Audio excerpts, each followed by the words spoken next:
Nike is selling out of all Kobe Bryant merchandise. Now the company is evaluating how it will proceed with selling the basketball legend's gear. NBC senior media reporter Dylan Byers is with me here in New York. Hugely important commercial relationship for Nike, for the late Kobe Bryant. What exactly is happening at this point? For a while there was some confusion. Initially there was an erroneous report by ESPN that it had actually pulled all of its inventory. The thesis was that it had done so in order to avoid resellers buying up all that merchandise, jacking up the price. In fact, what happened is they simply sold out of the merchandise because, as you and I and everybody who's been following this story knows, Kobe Bryant is an extraordinarily popular and inspiring figure, not just in the United States, but all over the world. And so they're out of that inventory now. If you go to the site and you search for Kobe Bryant stuff, you're not going to find anything there. And the question which you asked is, will they proceed with, they had a plan to release a new Kobe Bryant product next month, February 7th. The question is now, how will they do that? I don't think Nike values its relationship with Kobe Bryant. It did when he was alive, even after he stopped being a Los Angeles Laker, just the way it valued its relationship with, say, Michael Jordan, even after he ceased to play the game. How they handle the release of that, I think what we can expect is there will be future Kobe Bryant affiliated Nike items. My guess is that Nike, being the smart company that it is, will probably donate some of the proceeds to some of the issues that Kobe Bryant cared about. As to whether that comes out on February 7th as scheduled, or whether they delay it and sort of try and think about the smartest way to roll that out, that would be my guess, is that it might be delayed. What are we hearing at this point? As I mentioned, hugely important commercial relationship. They're approaching this with some thought. They disputed these initial reports, as you said, about what was happening here. Have they been pretty close-lipped about what's going on here? When do you expect we're going to learn more about the relationship going forward? I think this is obviously a really sensitive issue, right? And the last thing that you want to do as a company is mess up or roll out with a new product or handle this issue in any way that is perceived to be as insensitive towards the family. So I think there are a lot of things that you have to consider there. I mean, you see the same thing even with how the NBA handled the Lakers' next scheduled game, which was supposed to happen tonight between the Lakers and the Clippers at the Staples Center, and they postponed that game out of sensitivity to Kobe Bryant and the family, and also, frankly, to the players.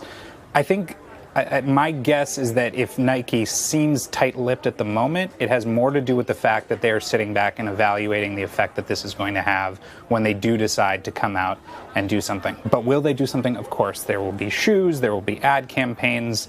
I wouldn't be surprised to see, even though it's late in the game, I wouldn't even be surprised to see Kobe Bryant factor in to some sort of Super Bowl ad or ad campaign pretty soon. Monumental figure, and his loss is going to be felt around the league and around all the businesses that have relationships with the league and with the players for a very long time. Correct me if I'm wrong, but the pantheon of players who had a deal like this one is pretty small. And I wonder if you could speak to that. You mentioned Michael Jordan just a moment ago. This was a very close, well-cultivated relationship between the two of them, and Nike rested a lot on this one player. That's right. Now, there's no sort of brand-player partnership, I think, that is sort of more notable and present in the world than the one that Michael Jordan had with Nike. That said, when Kobe Bryant left the league, he had made more money from both his salary and sponsorship deals, including a very lucrative deal with Nike, than any other player up until that time.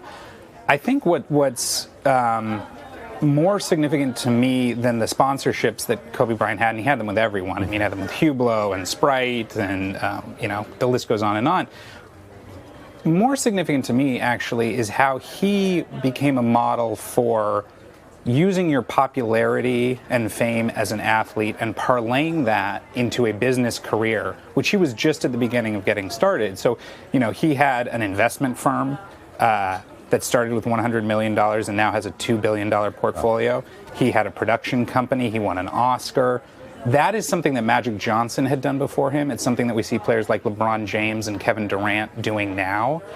And that, to me, is sort of even more significant than the sponsorship deals. But to your point, the list of sponsorship deals, nothing quite touches Kobe Bryant, Michael Jordan, in tennis, Serena Williams, Roger Federer. I mean, he was really a cut above all the rest. And I think with the exception probably of LeBron James, after his own retirement, we won't see another partnership between brands and a player like that for some time. Let me ask you quickly just about one more facet of this, and you mentioned it at the top. That is, there is an incredible demand for products bearing his name and likeness.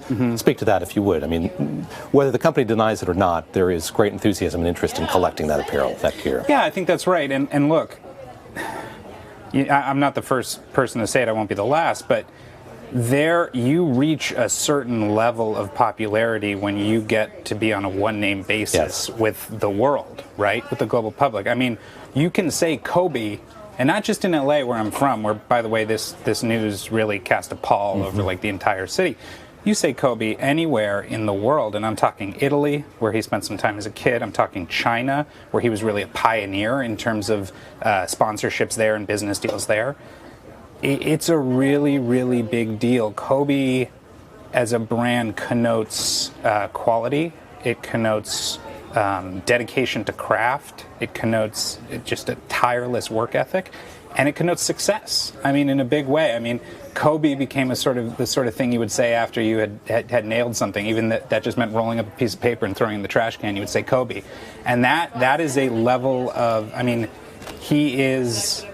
You know, I think if you were to look up success in the dictionary of basketball, you would see Kobe Bryant's picture next to it, because he became larger than life. He became about more than that. And I think that is why there's so much demand for his products. And again, why his legacy will live on in a way that few players will. Dylan, great to see you. Thank you very much. Good to see you. I appreciate it. Dylan Byers with me here in New York. Hey, NBC News viewers, thanks for checking out our YouTube channel. Subscribe by clicking on that button down here, and click on any of the videos over here to watch the latest interviews, show highlights, and digital exclusives. Thanks for watching.